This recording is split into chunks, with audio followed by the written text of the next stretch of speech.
Dalam banyak-banyak flashlight nipis keluaran Nitecore dalam siri EDC dia ni, inilah dia geng, Nitecore EDC 25 yang merupakan flashlight paling aku suka sekali. Itu kalau nak dikomparekan dengan barang-barang Nitecore je tau. Ingat lagi sekali dalam kelas EDC dia.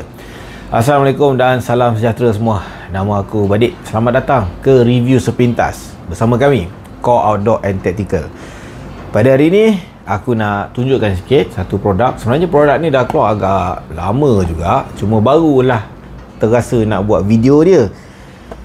Sebelum kita pergi dekat lampu dia dengan lebih jauh, just nak tunjukkan, kalau korang beli, of course korang akan dapat kotak. Seterusnya korang akan dapat buku kad warranty daripada Nitecore. Kemudian akan dapat satu buku manual daripada Nitecore tentang cara penggunaan dan macam-macam lagi berkaitan dengan produk EDC 25 ni.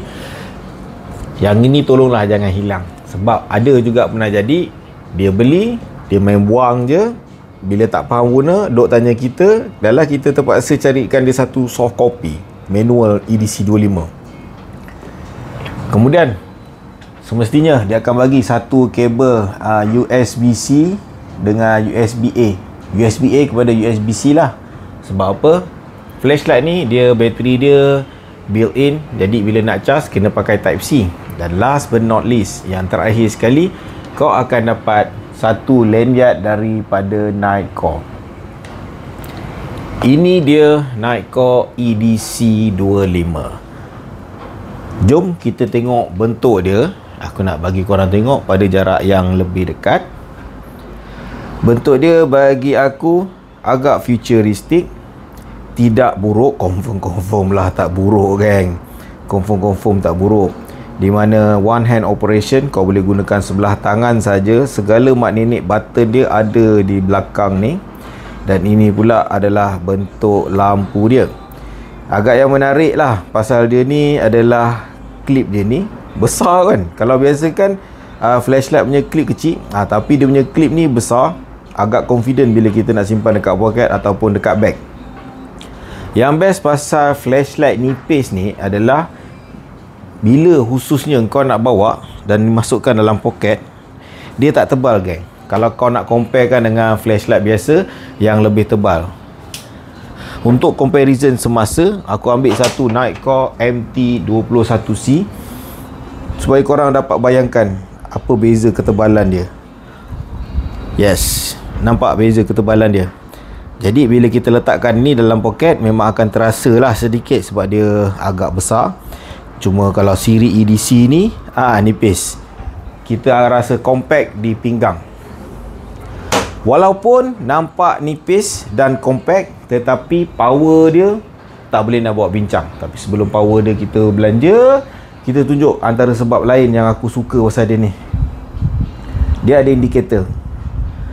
Untuk orang macam aku yang kadang-kadang lupa aku punya flashlight ni dah cas paras mana, tanpa indikator ni agak menyusahkan. Contoh bila aku on, dia ada warna hijau dan warna biru tu. Warna hijau adalah indikator menunjukkan kadar bateri, manakala warna biru adalah jenis output yang sedang digunakan.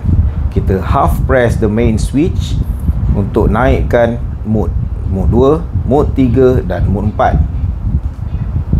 Macam nice kan? Bagi aku benda ni penting lah, supaya dari masa ke masa boleh observe sama ada nak kena cas ataupun tidak.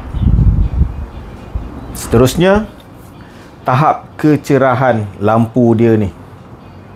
Untuk kecerahan Nitecore EDC 25 ni agak menyeronokkan. Sebab contoh, yang ni untuk first stage dia, yang korang tengah tengok sekarang, ini adalah 15 lumen, boleh bertahan 55 jam, tembak sejauh 24 meter. Yang ini pula 65 lumen, 14 jam, 50 meter. Maaf, aku salah. Yang ini 65 lumen, 14 jam, 50 meter. Yang ini 200 lumen, 4 jam suku, 90 meter. Yang ini 1000 lumen, sejam setengah, 180 meter. Yang ini pula 3000 lumen yang boleh bertahan, boleh tembak sejauh 300 meter. Dia ada button untuk turbo mode dekat sini. Bila kita onkan dia, contoh bila aku onkan dia, dan mungkin kita buka pada level 1 saja, dan bila kita tekan dekat button turbo ni, dia terus turbo, dia terus pergi ke 3000 lumen geng. Jadi yang ini mudah lah. Contoh andai kata kita tengah khususnya anggota keselamatan, dia tengah buat cek, tiba-tiba dia jumpa suspek, jumpa tengok, dia cuma tekan, boom, 3000 lumen, kena tepat dekat mata, relax, confirm auto silau. So secara overall, EDC 25 kalau dalam market, ramai je yang tidak memilih dia, sebab ada lagi series yang siap ada OLED screen, di mana harga pun mahal sedikit. Tapi untuk aku, macam ni pun dah cukup. Ada OLED screen lagi bagus, tetapi kenaikan harga tu kurang signifikan pada aku. Malahan yang bahagian turbo mode dia ni pun boleh disettingkan untuk dijadikan strobe. Lagi baguslah, sesuai sangatlah untuk mereka, khususnya anggota keselamatan kan. Well, itu je daripada aku untuk review sepintas bagi produk Nightcore EDC 25. Korang kalau dah pernah pakai ataupun ada pengalaman, jangan segan-segan untuk letakkan di bahagian komen.